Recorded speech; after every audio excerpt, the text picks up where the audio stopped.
any comments or questions via the chat function for our team members to answer at the appropriate time.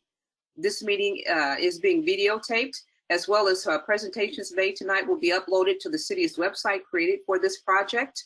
That website is www.cityoftulsa.org/1921graves. Again, www.cityoftulsa.org/1921graves. At this time, we will have our invocation and ask everyone to join us in a moment of silence.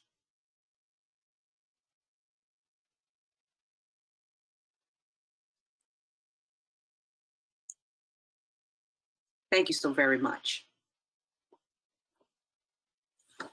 Nick?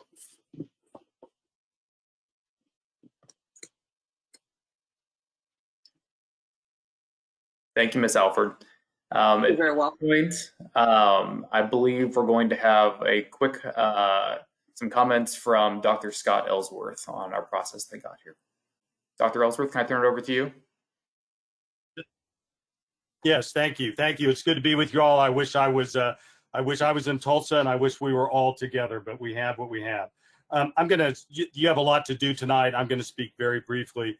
Obviously, we did not get the results that we were hoping for in July at the Sexton site at Oaklawn Cemetery. Despite the fact that there was a very rich oral tradition handed down sexton to sexton, that massacre victims were buried in that area. This was also a tradition that also linked up with Darren Cravens, what Darren Cravens told Reverend Turner and Christie about massacre victims being buried there. There were the crepe myrtles that were buried by a sexton in the 1990s as a memorial. And most importantly, we had ground penetrating radar data that really sure seemed to indicate that we had a mass grave there, but we did not. Nonetheless, the Physical Investigation Committee, we are dedicated to moving ahead and moving ahead with all deliberate speed. We're going to present to you a proposal for next steps that we would like to have happen this fall. And so we are moving ahead. But before we do that, I just want to touch on a couple of things very briefly. And specifically, you're going to hear a lot about Oaklawn, and I want to talk briefly about Oaklawn itself. There are a number of locations in town over the years that have been discussed as potential burial places for massacre victims. You know, some are very unlikely, others are possible, others are very difficult to get at for a variety of reasons. But Oaklawn is almost unique in that it is the one site in town that I can say with a 100% confidence that we know that African-American massacre victims were buried in Oaklawn Cemetery. We know it by virtue of the fact of the two headstones from the massacre for Reuben Everett and Eddy Lockhart. But we also know it because in 1998, Dick Warner of the Tulsa Historical Society had the good idea of going to white-owned funeral homes on the city's south side. And in one of those funeral homes, in a back room, you know, behind a bunch of boxes, he found ledgers that the funeral home had kept 75 years earlier that proved that that particular funeral home had billed the city of Tulsa for the burial of 18 unidentified and identified African-American riot victims that they had buried at Oaklawn Cemetery. We know the names of 13 of these individuals. We know a bit about some of them. Joe Miller was a chauffeur. He lived with his wife, Allie, up on Standpipe Hill. Curly Walker was about 30 years old. He was a hod carrier. That's somebody who would carry bricks and other construction materials. He lived with his wife, Myrtle. They roomed at 307.5 North Elgin. John Wheeler was 63 years old. He was a bank porter right downtown at First National Bank, which, as we all know, is still there today. He lived at 405 North Elgin. We also have 5 unidentified African-American riot victims. We know very little about them. These ledger pages would say name of deceased, unidentified Negro, date of death, June 1st, 1921, place of death, Tulsa, date of funeral, which really meant date of internment, June 2nd, no physician, county attorney name. Cause of death, gunshot wounds, riot. Occupation unknown. Sometimes they'd write an estimated age, sometimes they would not. But, you know, we know that these people are buried in Oaklawn, but we don't know where. And the problem is, in these funeral home ledgers, they would say buried in Oaklawn grave number 5 or Oaklawn grave number 12. Well, that wasn't the numbering system that Oaklawn Cemetery used in 1921. And the original maps for the cemetery, the original log books, that a list of where people were buried, those have all disappeared, which is, of course, a story we know all too well when it comes to data about the race massacre. Nonetheless, we had a great amount of progress this year when Betsy Warner, who was Dick's daughter, really took it upon herself to really study Oaklawn Cemetery. She probably walked the cemetery 20 times, went through all of the available records, went through lists and maps that we had made 20 years ago. And what she figured out is that in the African American part of the Potter's Field or Paupers area, the sextons in the 19-teens and 20s would bury by year. So there was a 1918 row and a 1919 row, a 1921 row, 1924 row, and so on. There wouldn't be a lot of burials per year, but they were there. And as it turned out, the two, existent African-American riot headstones for Reuben Everett and Eddy Lockhart were right in that 1921 row. And Lockhart's name showed up on that funeral home registry from 1921 with all these riot victims. So we had a good sense that this was a good potential area where what we called the original 18, these 18 African-American massacre victims that we got through the funeral home records were buried. This has been, more evidence has come in the terms of ground penetrating radar and gradiometer surveys that were done by Scott Hammerstedt and Amanda last fall. So this shows anomalies that are there. So Scott's going to talk more about that area. But there's also a possibility that these anomalies might represent another set of burials. In 1998, we got a call from a woman by the name of Virginia Stiles, and her grandfather was in the trash hauling business. In 1921, there weren't garbage trucks or a city trash service. People either burned their trash or hire contractors to haul it away. Her grandfather had a trash hauling service, and he told her, what she reported to us, that after the riot, a deputy sheriff had forced him, presumably at gunpoint, to carry the bodies of 6 black riot victims and take them and put them in a hole in a low part of Oaklawn Cemetery. This area, where this original 18 area, is also a low part. So we don't know that, but the chances are quite strong that we may find massacre victims there. Now, there's another site, and you all have heard of it before. This is the Clyde Eddy site. I won't go into it in detail, but in 1999, we were approached by Mr. Eddy, who was 10 years old at the time of the massacre. Days after, he lived nearby to Oaklawn. A couple days after the massacre, he was cutting through the cemetery, which he often did, came upon a group of white workmen. There was a big trench or hole there. There were also some large wooden crates, the size that like a piano might be kept in. He lifted the lid on one, looked in, and he said he saw the bodies of 3 dead African-American men. He walked over to a second one, lifted the lid, and looked in again, saw 3 or 4 more bodies. At this point, the workmen saw him, yelled, get away from there.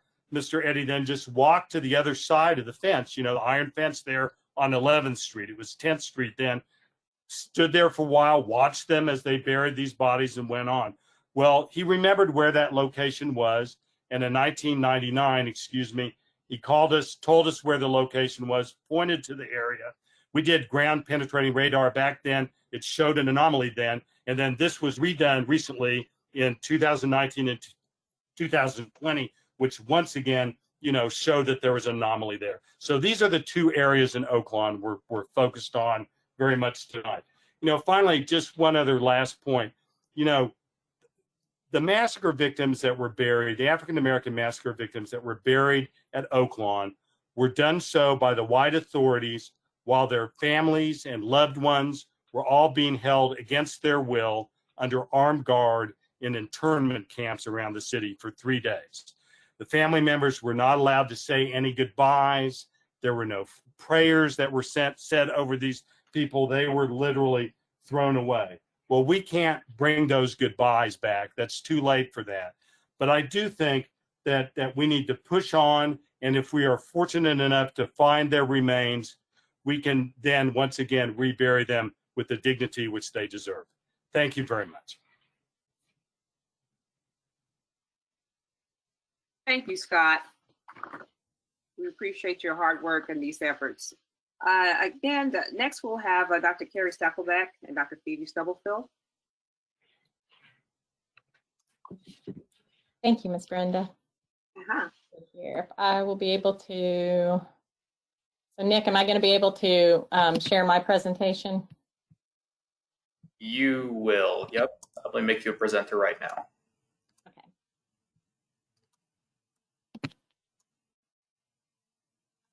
You should be good. All right.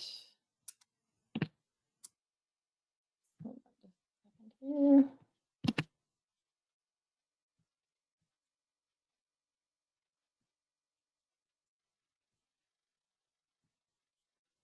Just a second. Let me see if I can minimize some of this stuff so that I can actually expand the presentation.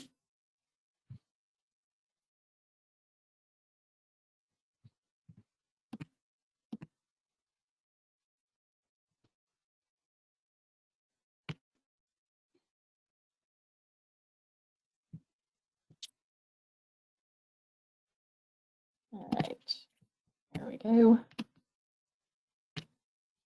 Okay, well, thank you for having us. I look forward to having the opportunity to present some of the results from our July 2020 investigations. Scott spoke about some of those results already, and we'll go into a little bit more detail about some of those excavation results.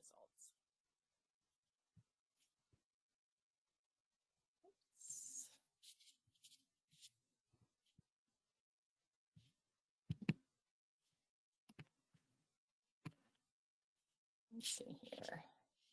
Are you all able to see my screen okay?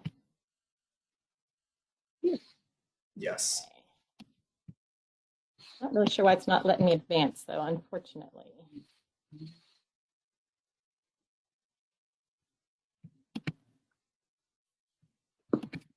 Okay, here we go. So Scott presented the historical background, and so with regard to the overview of the results, as Scott mentioned, we did not, unfortunately, locate a mass grave or human remains in the area of the geophysical anomaly at the north end of the Sexton area. This was the location that we had originally proposed to the Public Oversight Committee in the city back in March with our proposal to do a limited test excavation in order to confirm or deny the presence of a mass grave within that geophysical anomaly that had been detected. Rather, what we ended up uncovering in that location was secondarily deposited historic and modern artifacts, as well as evidence of road and construction debris in that location. And you'll see kind of the series of those overlapping depositional sequences in that uppermost slide there, side of your screen, very tightly compacted. But having identified relatively early on in the process the fact that we were not in the location of a mass grave within what we ultimately ended up calling Block A, we coordinated with the city and members of the Public Oversight Committee to push ahead. Given some of that information that Scott presented so eloquently, is that we had abundant reason to have a high level of confidence in the Sexton area with regard to the potential presence of a mass grave in this location. So we determined to go on ahead and expand our excavation area to further test that, that portion of the cemetery to see if we might be able to identified the presence of a mass burial through more standard archaeological excavation techniques as opposed to just simply relying on the geophysical work. So we expanded that area to the south and cut a trench, which we referred to as Block B, to the south of Block A. In addition to the heavy machinery work that we conducted, we also brought in a mechanical coring to conduct deep samplings with a smaller diameter coring rig for the area to the east and south of Trench A to get, it's a bit of a quicker method to try to assess what the soils look like in that area and whether it was consistent or different than what we were seeing in the adjacent trench excavations. As a result of this, unfortunately, we did not identify a mass grave or human remains in any of these other excavation areas that we exposed.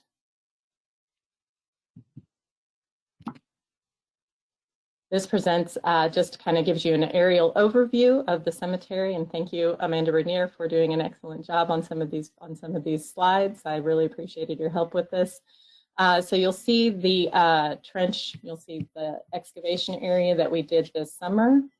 So Trench A, Trench B, and then we expanded off to the east of the southern end of Trench B, and we call this Trench C. So you can see how that area, where that area is located in relation to the overall Sexton area.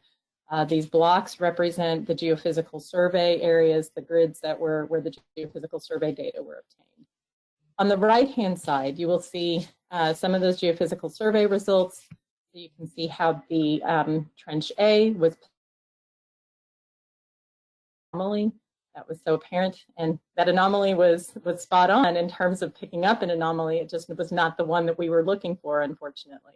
So all of that debris, all of that, those artifacts and those other materials that had been brought in and dumped in this location secondarily from other locations and became heavily compacted over time is what gave off this strong signature right here that's observed. Then, if you see, we move further to the south, and then this is an area that I'll be talking about in the next couple of slides. Just to show some of the examples of some of the artifacts from Trench A and Trench B, a variety of domestic materials, some of which could date as early as the late 19th century, but most of them are from the early 20th century as well.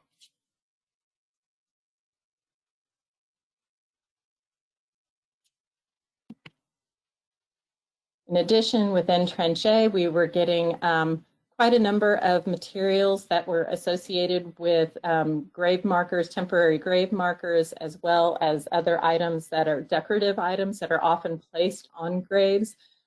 Typically, for example, like that this glass vase that would have held flowers, very likely.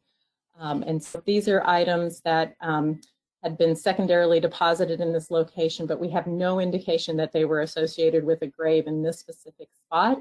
It is not at all unusual that in cemeteries that they end up taking some of those materials that have been cleaned off of or cleared off of other graves located elsewhere in the cemetery and will relocate them and deposit them secondarily someplace else in their cleaning up process, if you will.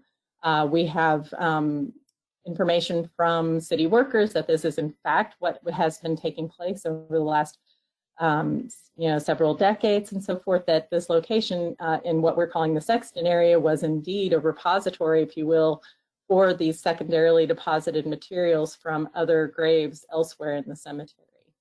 So again, but not anything that's associated with the 1921 event.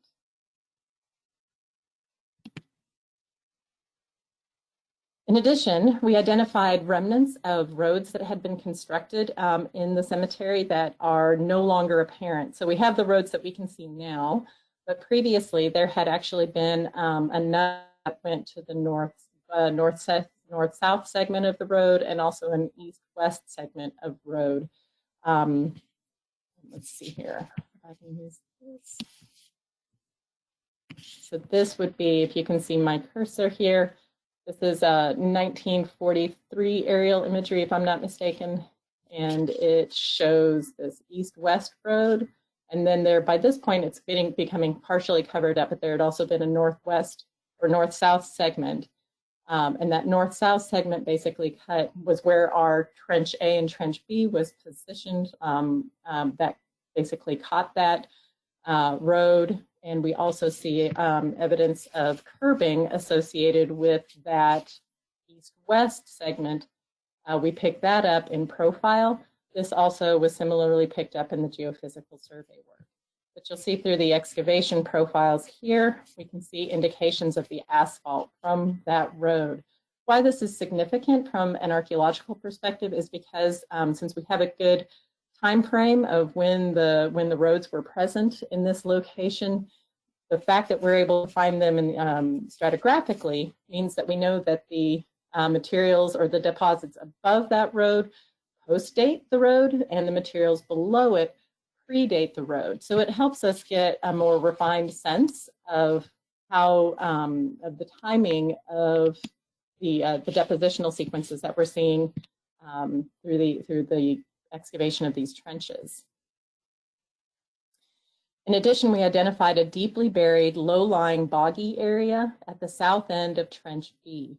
And I'm going to show another image in the following slide to just kind of reorient us back to that location. This was, there's a lot more water in this. We're getting close to the water table in this location, so it was quite a muddy mess.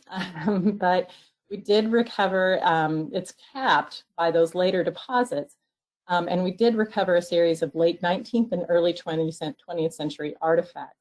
Again, no human remains were identified in that portion that we excavated, but we only excavated the northernmost portion of that area. We do know that it extends further to the south and also somewhat to the east as well, beyond what where our excavations terminated in July. So through these various excavations, we collected data. Although we were unsuccessful at identifying a mass grave, this information is actually very valuable from the standpoint of the information we gleaned for landform development over time in this location. It looked very different in 1921 compared to what that area looks like today. There were two relict streams, one of which that cut basically to the north and west of Oak Lawn Cemetery, and another stream that would have come along what is modern day 11th Street. Having those streams in that area, and then we've got these natural landforms that would have existed at that point in time adjacent to those streams that became substantially altered over time with the incorporation of all that fill, that basically it's over 10 feet of fill that was brought in to ultimately create the landform that we now see. It's important to note that the 1921 surface in the Sexton area likely would have been noticeably lower than the current elevation in the southwest corner of the cemetery. So it would have looked quite dramatically different than what we see out there today.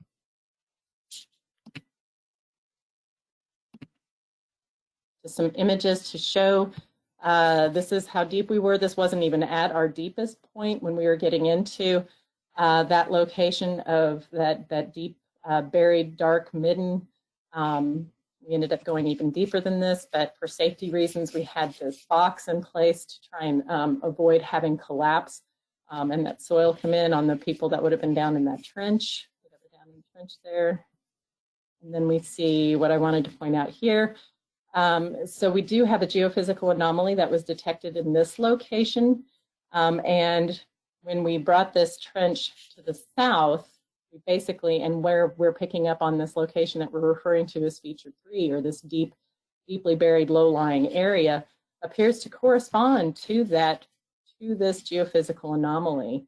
And so the archaeology is really lining up quite nicely with that. This is an area that may be warrant potentially additional investigation in the future, as we've only just come into this location, and there is more of it that was not exposed by the July 2020 investigations.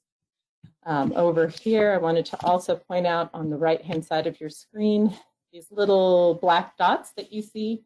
These are where we sunk those core samples, those deep cores, to get a sense of not just what was going on here in terms of what we were observing with the stratigraphy, but we wanted to also see what was going on as we moved this direction. And we were getting a clear indication that getting the further we moved this direction, the closer we were getting to a point of realizing that the materials that had been brought in to build this landform up are less apparent the further east that you go, even to a point where basically we're probably approximating this is probably where the original landform had been for this area. And so that substantial change in the landscape with bringing in all of those external deposits and dumping them in this location was really just in the Sexton area and in the proximity of where our excavations were.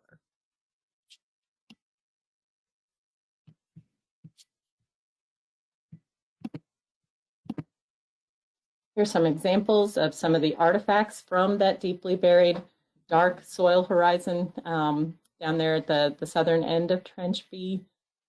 Some of these do date to the late 19th century, but we do also have some that date to the early 20th century as well. Substantial number of domestic materials that we're seeing here. But again, we're just starting to kind of get into that area and seeing there's a number of other kinds of materials that we were also observing during the course of excavation there as well.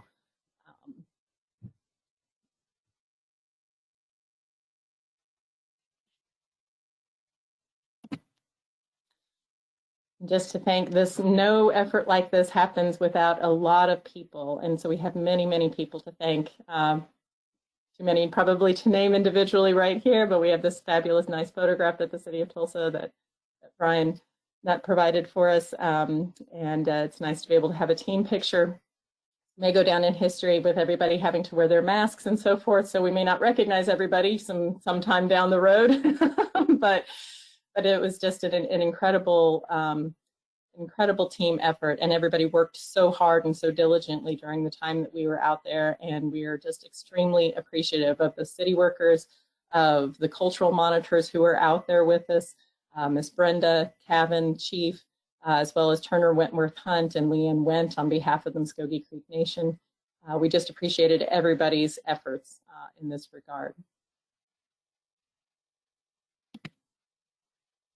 And with that, I'm going to shift it over to Scott Hammerstead to talk about the results of the geophysical survey from the Clyde Eddy area.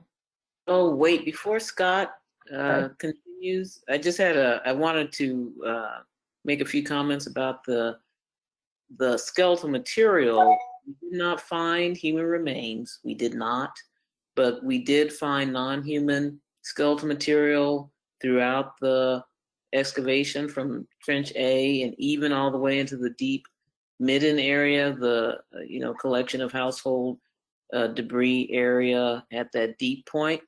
And I wanted to point that out because we were seeing preservation of bone in the drier areas and in the wetter areas in the cemetery, in our cemetery dig.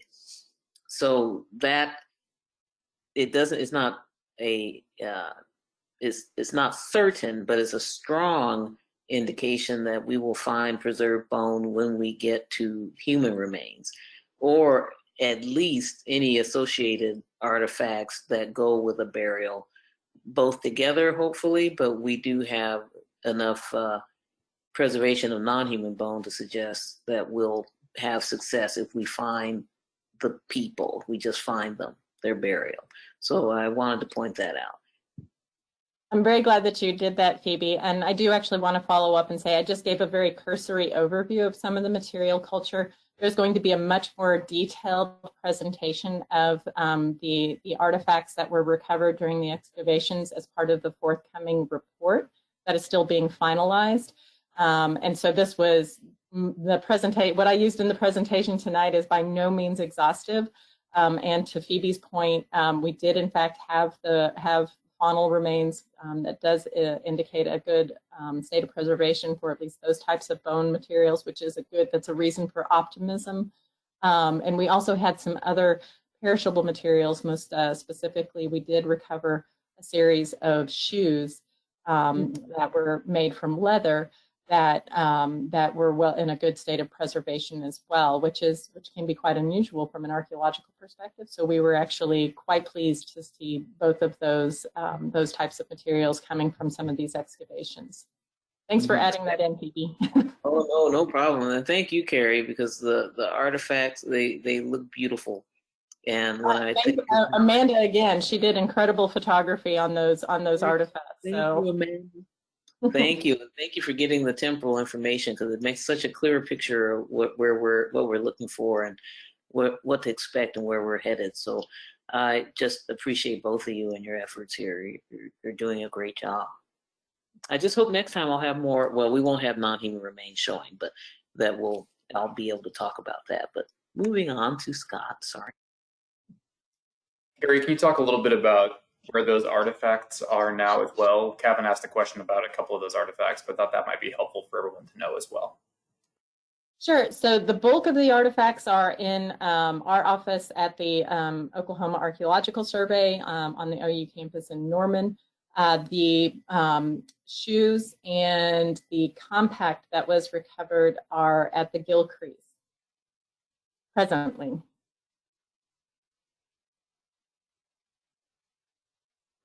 Thank you. And Scott, I'm going to go ahead and make you a presenter now, if that works well. Okay.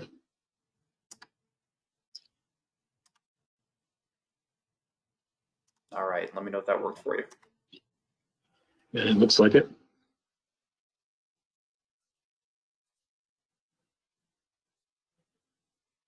Okay. Thank you for having me, everybody. This will be a fairly quick update because we really haven't done a whole lot more work since our last round. As Carrie mentioned, we did do, and Scott too, we did some additional geophysical survey in the Clyde Eddy area at Oaklawn. Just as a reminder, the two machines we used is a gradiometer, which detects subtle magnetic variation in the soils. That's the instrument that Carrie was using to show the geophysical data from the Sexton area. And the other one we did was GPR. So the areas in orange here are the areas that we looked at in the fall that I presented on in December. The blue area is the area we recollected in the Clyde Eddy area. And the reason we had to go back and do that area again is that the individual who ran that survey in the 90s has passed away. His notes have vanished, and it looks like we might have missed his anomaly by just a hair in our 2019 work. Our additional complication was that we don't have his notes. We don't really have a good way of figuring out where exactly he looked. The compounding problem is that the map that they used to illustrate the anomaly in their articles was published upside down. And so it sort of threw us off a little bit and made us miss the initial anomaly. This is the gradiometer results from the Clyde Eddy area. We have a number of known graves along the sort of outside of where we looked, and there's a tree right here. This here is a piece of metal that's indicated by that white area and the black area right next to each other. We call that a dipole. That's what's caused by a piece of metal. The area that I think is the most promising is this area of higher magnetism right here. It's about 6 or 8 feet across this way, and maybe 4 or so this way. And it really does stand out in relation to everything else around it. And you'll see the signature is it's a little bit lighter, but it very much matches the known graves that are along the outside. The area is easy. You can find it pretty easily because of this distinctive headstone of the cross right here, which is located right here. Another example of a known grave.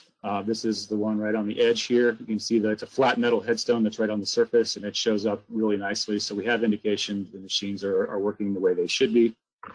The only other issue we have is this is an issue we've had everywhere in Oaklawn.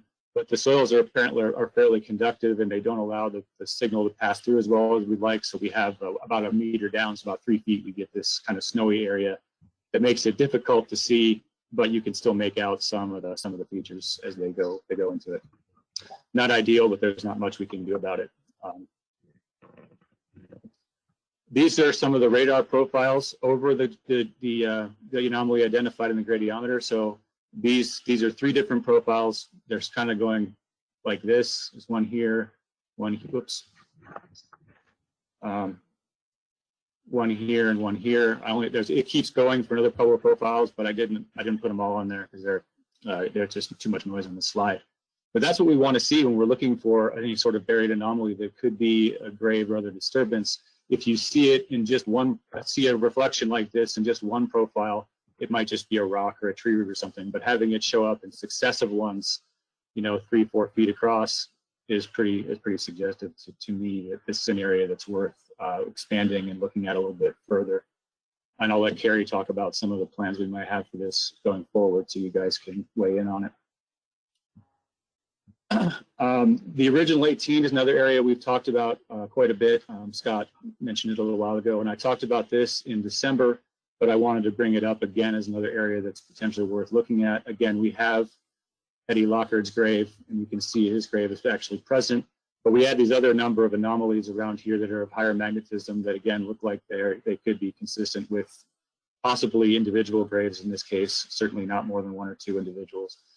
Something else that's worth taking a look at, and it does show up really well in the gradiometry. We didn't work down in here because it gets too close to that iron fence and it blows out the machine. But we do have another couple of areas in radar that look like they might be good things to look at again in profile and in here sort of in plan view. So that's another area that's promising that we have some indications it's worth exploring both in the historical data and in the geophysical data. I also want to just do an update about some of the things that we have coming up. We're planning to do some more survey work at the Canes area over near New Block Park. We've been limited in what we can do over there because it's overgrown enough. We've only been able to look where there's enough open space, but we're working with the city to potentially clear that area out. And I also wanted to report that we finally do have a legal agreement in place between OU and Rolling Oaks. This happened shortly before the pandemic started, so that obviously has thrown a little bit of a wrench into everything. The legal agreement, the owner stipulated as part of this that he has to be present during field work. The problem we're having right now is he lives in California and can't travel due to COVID and wildfires. But I want everybody to know that we're committed to getting it done. We have permission to get it done. And as soon as it's feasibly possible, we'll get out there and get it finished. So we'll have some information for everybody for that. So that's all I've got. Thank you so much. We appreciate everyone's reports. At this time, we're going to have recommendations from the Physical Investigative Committee on prioritized sites for further investigation. This will be done by Dr. Ellsworth, Dr. Stackelbeck, and Dr. Stubblefield. Also, following the excavation of the section area at Oaklawn Cemetery, we asked the Physical Investigative Committee to recommend sites for further investigation within our 3 primary sites: Oaklawn Cemetery, New Block Park, the Canes, and Booker T. Washington, which is also Rolling Oaks. Based upon the evidence that we've uncovered to this point, based on that evidence that we've recovered to the point, our hope is to conduct another phase of the investigations this fall, prioritized based upon this committee's recommendations. So with that, we'll go ahead with the presentations from Dr. Ellsworth, Stackelbeck, and Stubblefield. Well, I'll just jump in because I'll be really quick and I'll just speak very broadly because Carrie and Phoebe can talk about the real nuts and bolts of this. But what our committee would like to do is to push ahead probably next month in October and to work with both the original 18 and the Clyde Eddy sites simultaneously to begin an excavation at the original 18 site, and then at the Clyde Eddy site to begin with some initial coring, as if I understand this correctly, and that if the evidence we get from that suggests the presence of a potential unmarked graves there, that we would then follow that up with an excavation as well. So we're hoping to do both sites at once in October. Why don't I just leave that, because all the details, Phoebe and Carrie, I'll let you all take over from here. So we're recommending prioritizing the original 18 and the Clyde Eddy as our next steps. So when you look at the geophysical survey on the original 18 site, we can see there are a number of anomalies. And those of you who were present during the initial phase in our Trench A dig for the Sexton area will remember that we stripped the earth down at first in a discrete area with the backhoe. We were looking for signs of burials at a certain distance below the surface. And we did not find that for the Sexton area, but here in the original 18, we want to do the same approach, because we're very likely to find, before hitting bone, locations that are at least some kind of burial. So we'll start with that type of approach and then move to documentation of what remains are there or evidence of remains. How many individuals can I document that are there? What state of, what sex are they, if that's apparent? What kind of belongings are with them? Can I tell ancestry? It is detectable if preservation allows, and if there are skulls, it can be detectable without removing the remains. And we're not going to remove any human remains from within their burials, but we can clear them enough to document features like trauma, if it's trauma that affected bone, and who they were down as far as a usual biological profile of sex, approximate age, and any trauma. So I'll try to document as many instances of that as the area, because those of you familiar with the site know that while we have numerous anomalies, we also have known burials or marked burials nearby. So, and we'll be doing all of our work to try and bring clarity to these unknown, well, features, but if they're burials, these are unknown, unmarked burials. And so we'll at least be bringing some transparency to individuals who were really, truly anonymously buried. Even if they turn out not to be ours, they'll still be in place, and we will know for sure that they are there, and there'll no longer be that limbo of no undocumentation. But if they are ours, if there is trauma, if there's signs of gunshot wounds or signs of burning, or the two together, that will, for the time period and the location, give us circumstantial evidence that these are the individuals we're interested in, and then we'll pursue another further options after that. But first, let us find the remains. So we've got another plan for the Clyde Eddy site. Carrie, did you want to speak to that one?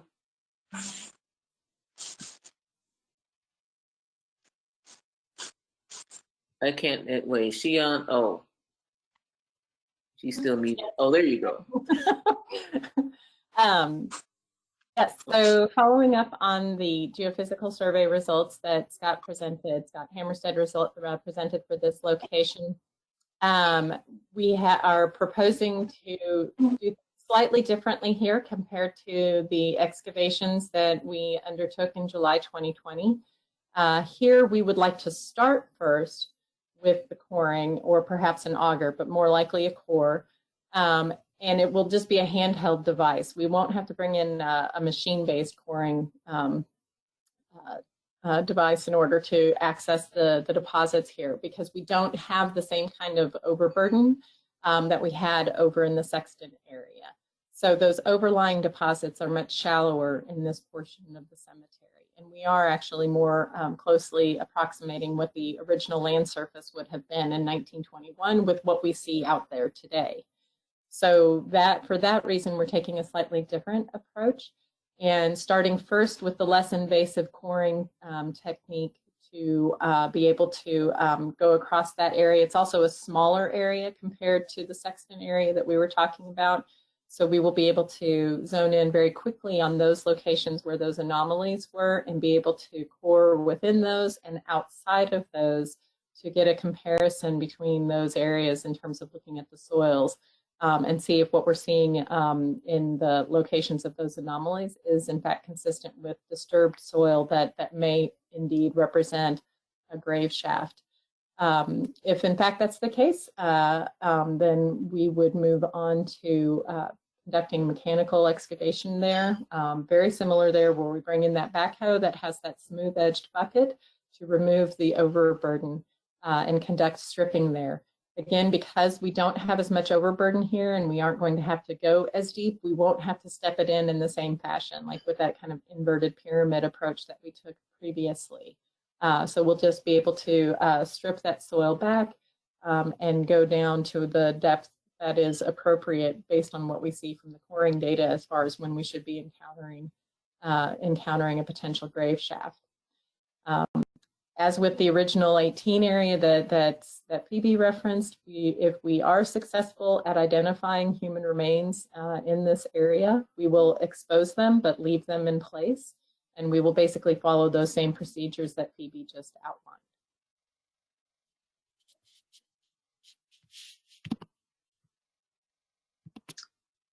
Okay.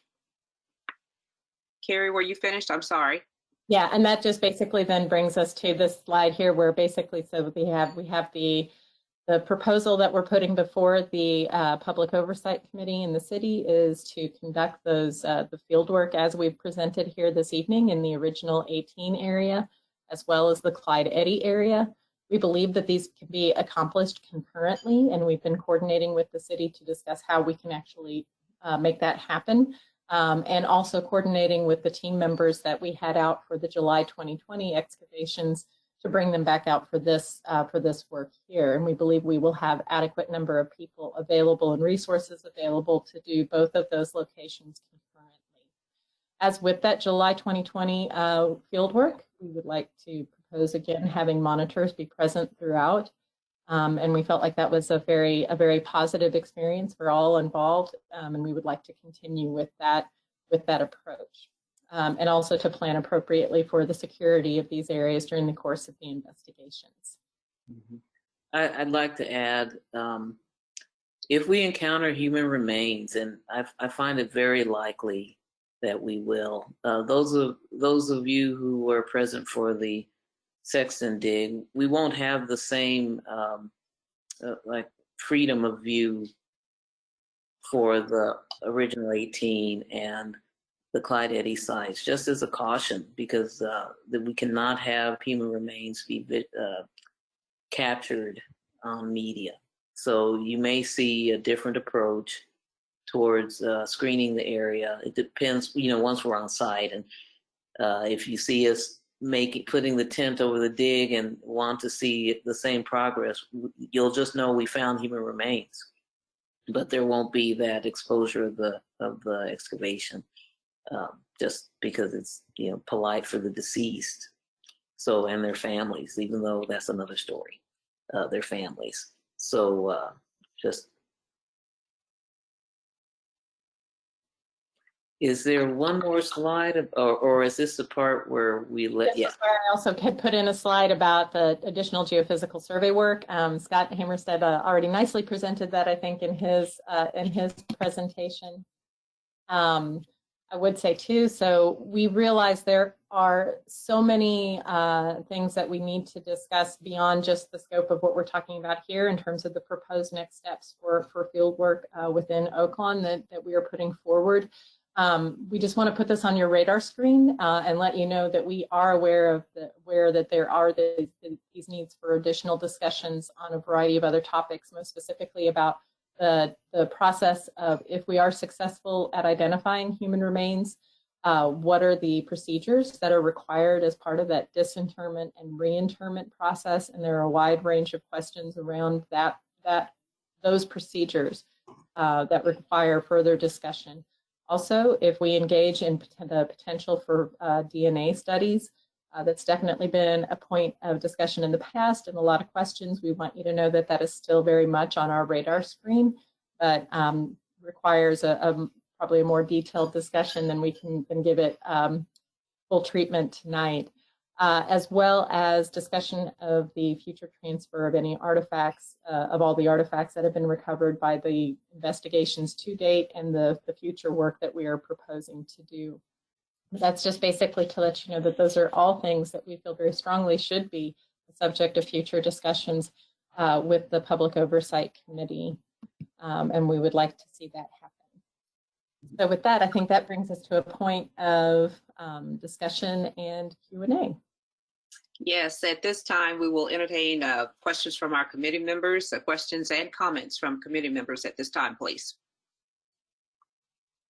I have a statement. In the order of the next dig, I'd like to prefer, and I'd like to highly suggest, if we can, I'm quite sure we can, if we were to choose the Clyde Eddy spot first and then go on to the 18th. I think we've been here in the story for a long time. And I think a lot of people that I have talked with and that contacted me over this whole course is that, what about the Clyde Eddy spot? And I think in our best interest, and as we have people from around the world watching our story, I think it would behoove us if we would honor that request. And let's do Clyde Eddy site first. That's all I have to say.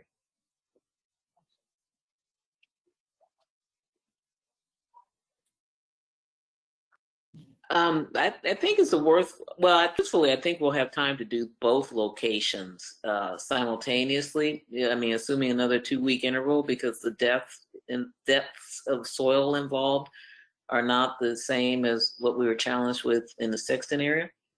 I think if the city resources allow, we'll have the time. And I don't have a highly weighted investment. I just note that the anomaly on the Clyde Eddy side isn't signaling as strongly as the ones in the 18. So, but I do fully expect we'll get to both of them. And just keep in mind, and this may be apolitic, but the Clyde Eddy side is in the white part of the Potter's Field. The original 18 is in the black part of the Potter's Field. And this may speak to future, not our current digging, but future outcomes when we're trying to figure out how to proceed once we confirm the presence of human remains. And I would want to follow up on that just a little bit to say, Kevin, I think you probably, if you recall from the July excavations, we had periods where we had a lot of team members out there, and we had some folks standing and waiting to be kind of put into action, so to speak.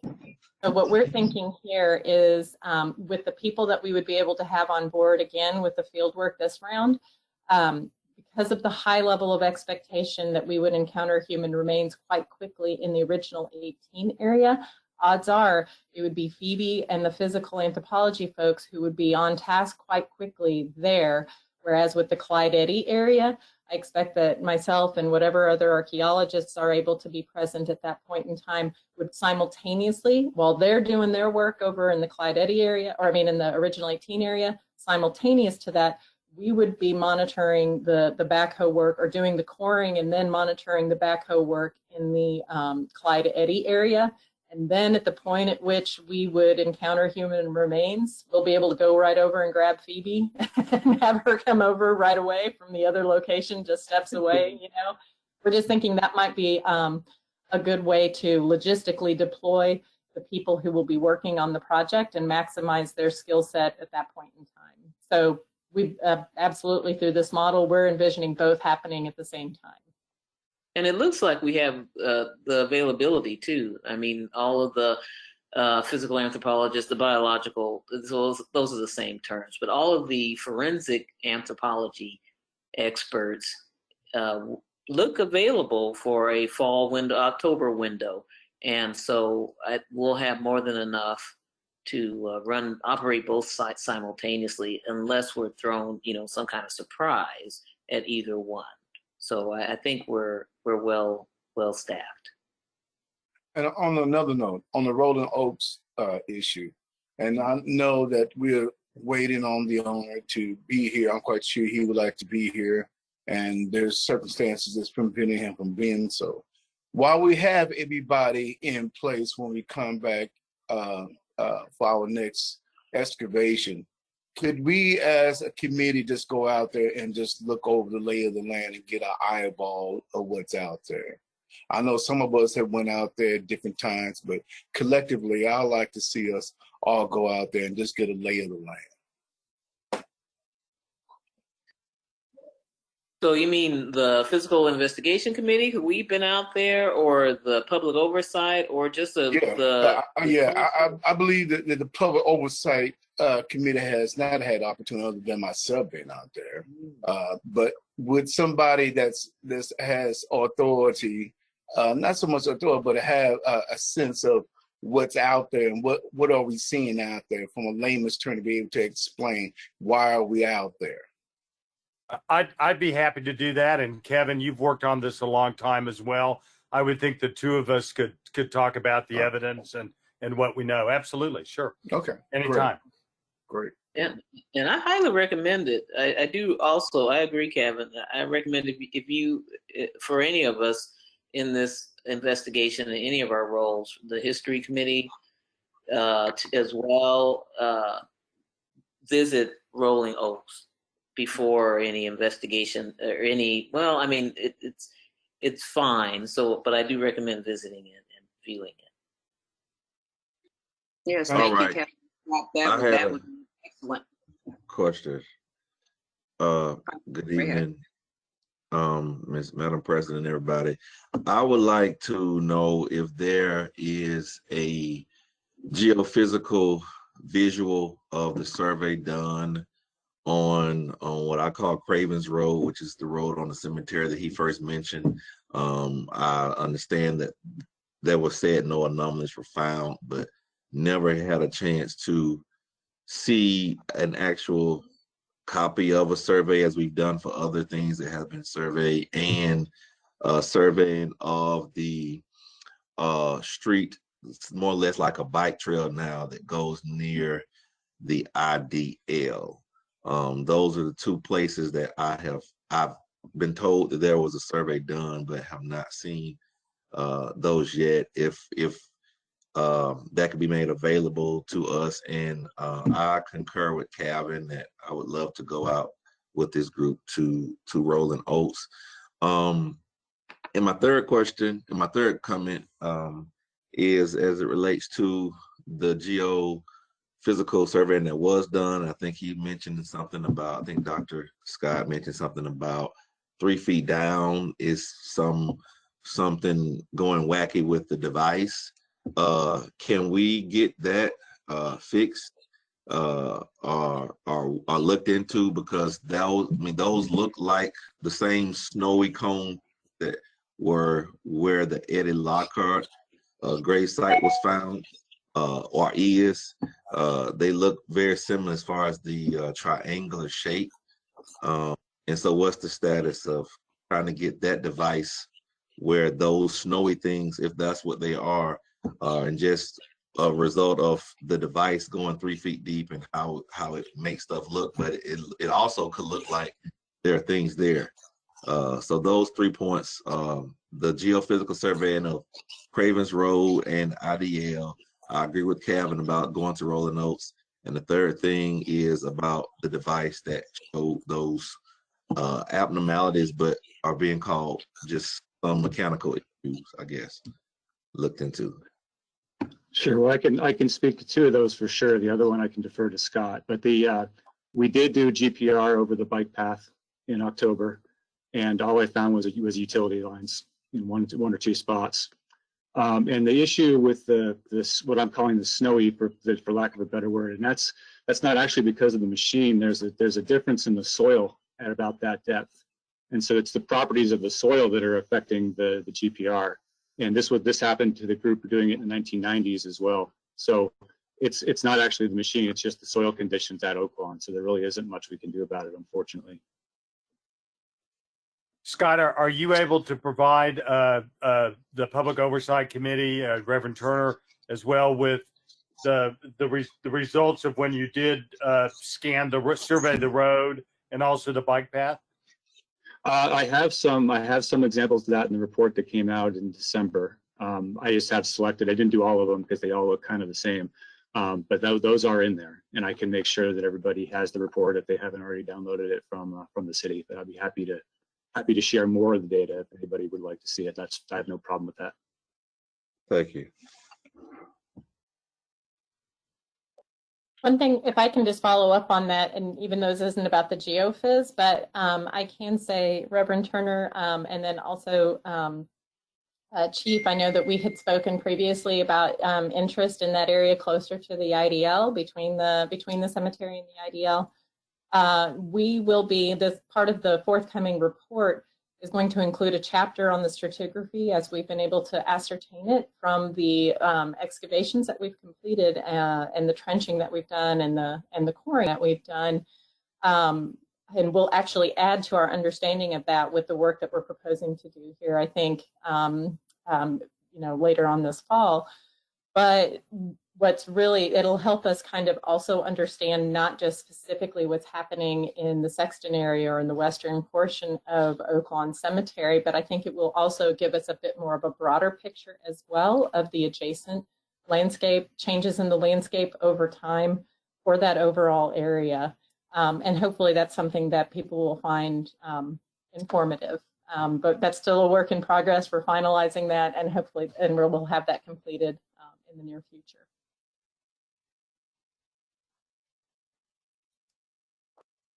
Okay, are there any other questions or concerns? I want to give everybody an opportunity. Yeah, I have a couple. Could you go back to the map of the cemetery itself and just walk us through exactly where the original 18 area is? I saw it on the larger map highlighting a number of different sites, but it'd be useful to see that specific location. Sorry, let me see if I can get this back there. Right, so the original 18 is this area right in here.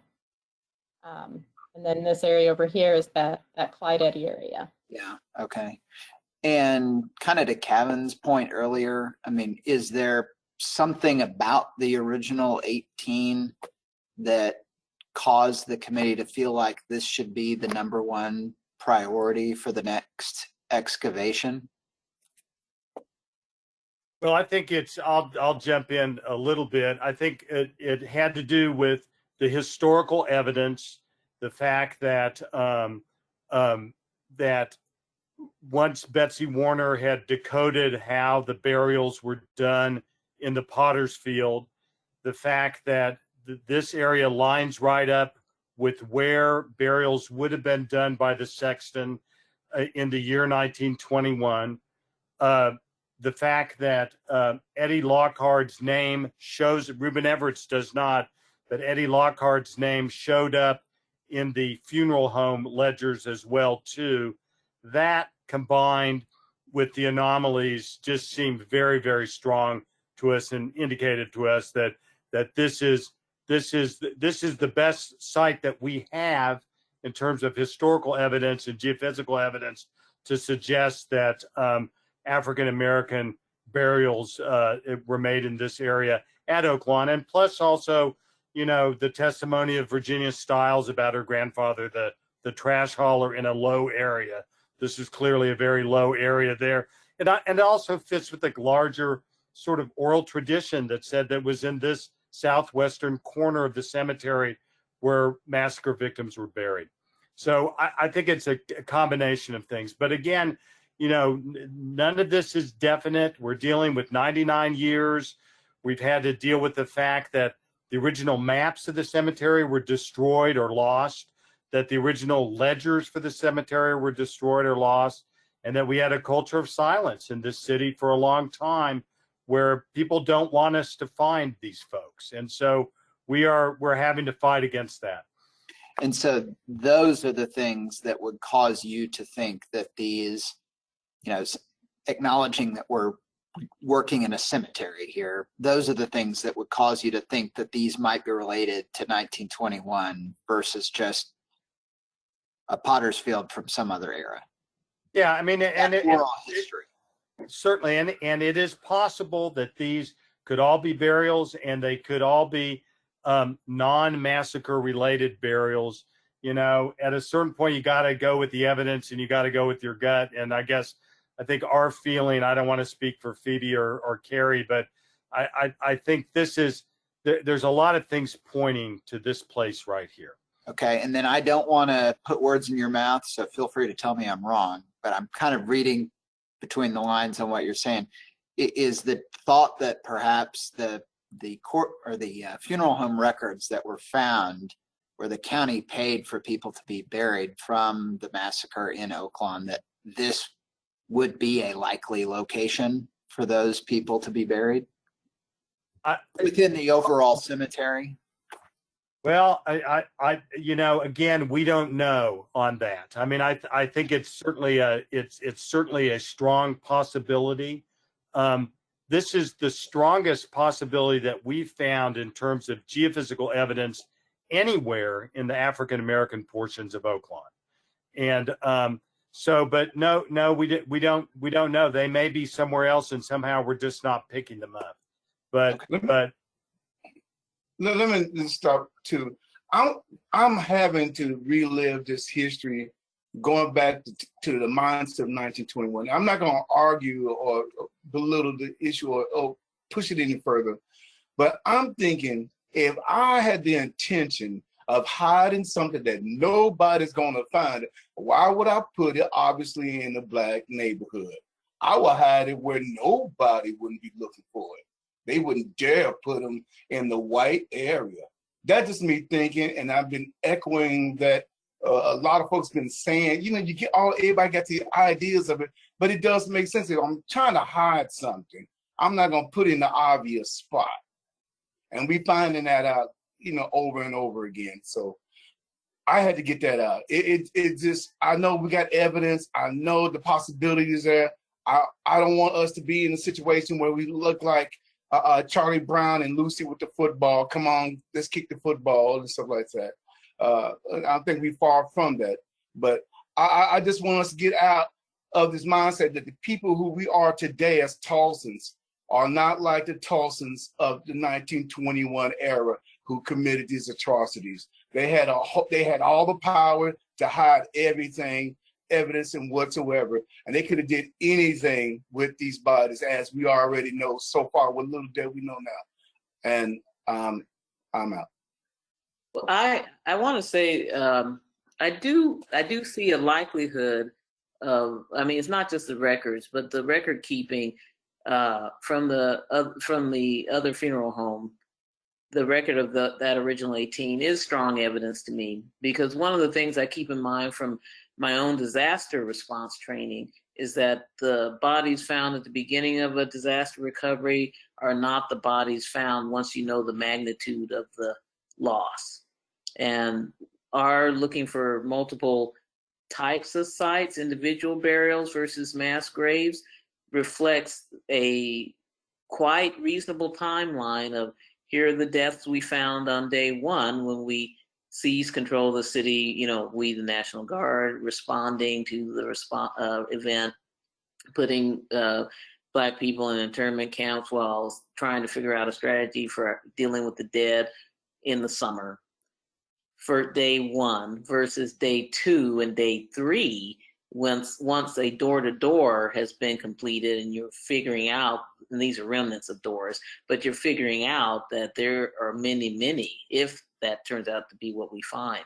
And so, I mean, it's kind of like, hurricane recovery, or the deaths that come out early on aren't treated the same way as the bodies recovered at the end, if there are many bodies. And so I'd look at it like, yeah, we've got documentation that a discrete number of individuals were buried in Oaklawn. They're in Oaklawn. Where?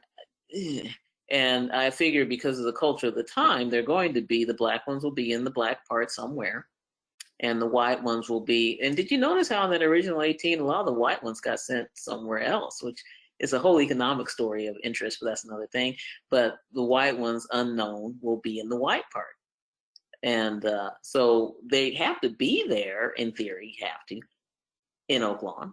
And the black part is where I would look first as opposed to anywhere else. It's not about hiding until you get to the higher magnitude loss and you start going, we can't have this many dead people. And then you hide those. So yeah, I favor the original 18 area and Clyde Eddy. But I'm a little biased because I did meet Mr. Eddy and he was sure of what he remembered. So I think it's worth investigating.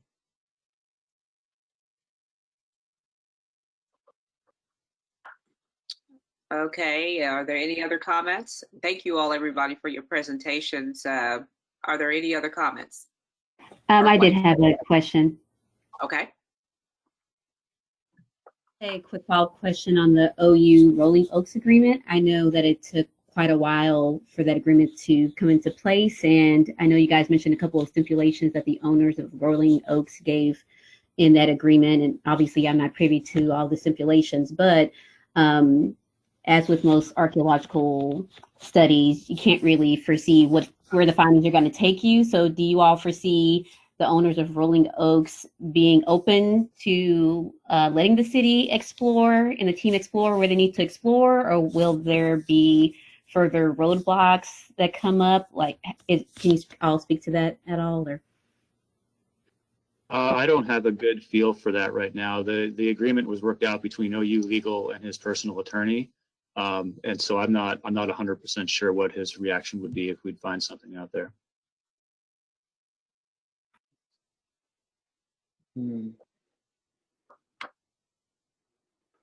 Okay. I'm sorry, if there are no other questions or comments, it would seem that we do have a consensus with the Oversight Committee to move forward with the excavations of the Clyde Eddy and the number 15 sections. With that, are there any other questions or concerns? I have a question just from the general audience. Can you hear me okay? Yes. A couple of points were brought up that I found interesting. My name is Jim Wolf, and I've taken, frankly, an insufficient interest in this project, but it's growing rapidly. A couple of logistical things. One, anyone using PowerPoint may want to change the pointer contrast so that the arrow is not black like the background is dark gray. It's follow just where we're pointing. So that's kind of a minor item, but useful item. And a question, one is there's reference to materials going to Norman. I'm trying to figure out how that best serves the curious in Tulsa. Are further things going to be going to Norman? Or are they going to be going to Gilcrease? You know, I think what we need to stop and think about here is what exactly, to the extent we can define it, is the plan when this starts to succeed. We are going to find more significant material.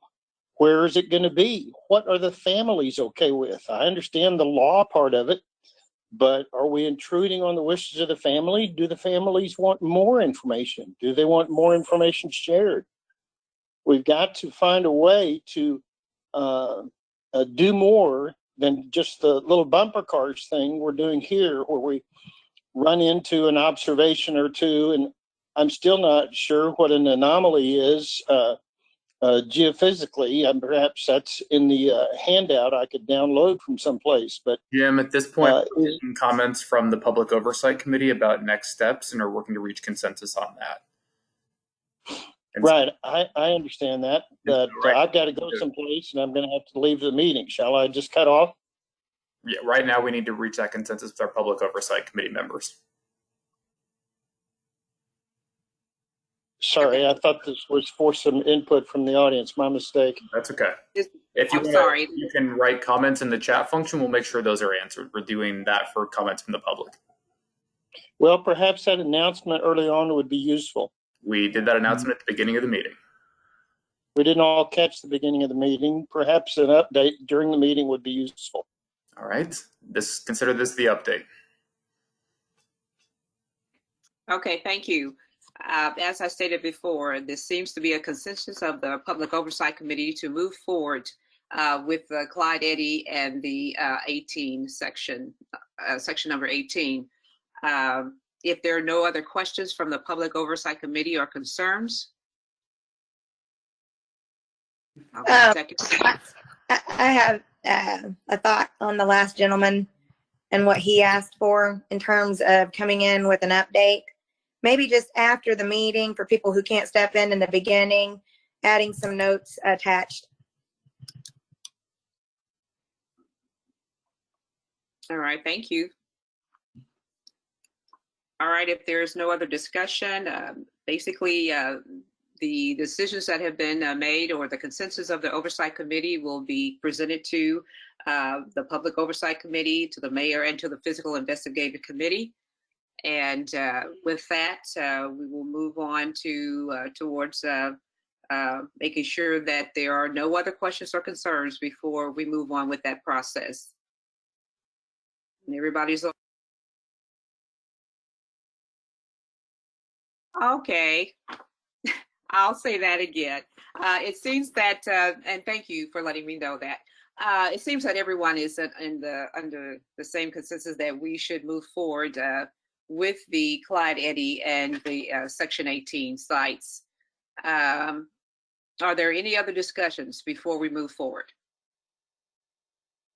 Okay, with that, the consensus will be presented to the Public Oversight Committee, to the Mayor, and to the Physical Investigative Committee at this time. All right. If there's no other discussions, we want to thank everybody for their presentations.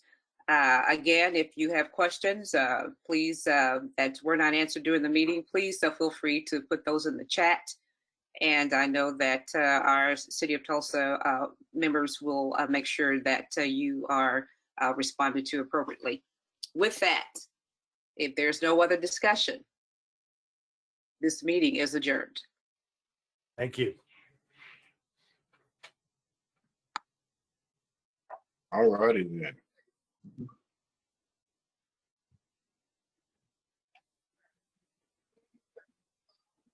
I'm just staying in case someone has a question.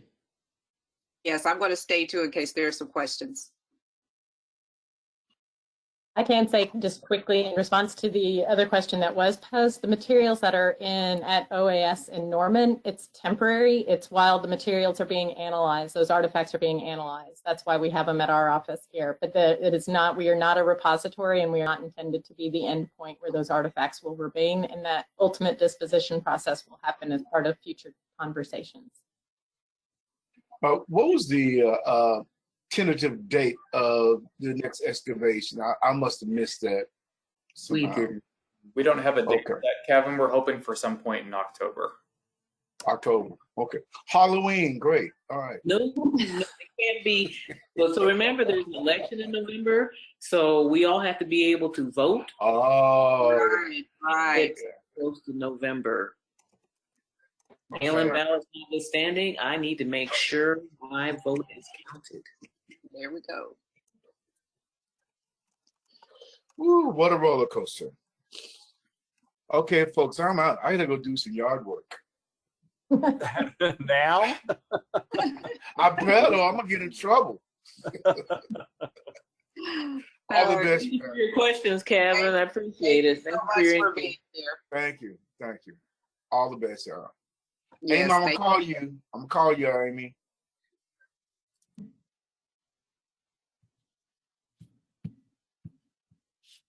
All right. Thanks. I'll wait for your call. All right, it's great seeing everybody, and thank Thanks, you so Brenda. much for your presentation. Thank you. Oh, Carol. thank you. Thank you, everyone. Oh, no problem. Yuri, can you and Scott send me your PowerPoint presentation so we can post those on the website? Yes, I'll probably have to get you a link to it because it's kind of ginormous, but so I can't send it just by email, but I'll figure out a way to get it to you. Okay, that's perfect. Thanks so much. Yeah, mine is small. It'll be easy. Perfect. Thanks, Scott. I tried to send a message to Mr. Wolf, who asked the question about the remains. I tried to message him that any artifacts found with remains would stay with remains, but I don't know if he saw the chat function. So hopefully, I don't know. He had messaged me previously about wanting to make sure that was being watched. So I'm hoping he saw it. Oh, great. Okay. I want to know who said that they were me and spoke in the meeting. That Oh yeah, that was funny. It was not me. Shouldn't be so popular. Mm-hmm. All right, I'm going to go ahead and end the meeting for everyone. Good seeing everyone. Thank you guys. Appreciate it. We just want to have one more look at each other. Hi, Miss Brenda. Hope to see you all in person soon. Yeah, For sure. You all stay safe. Thanks. Yeah, you too. Stay well. See ya.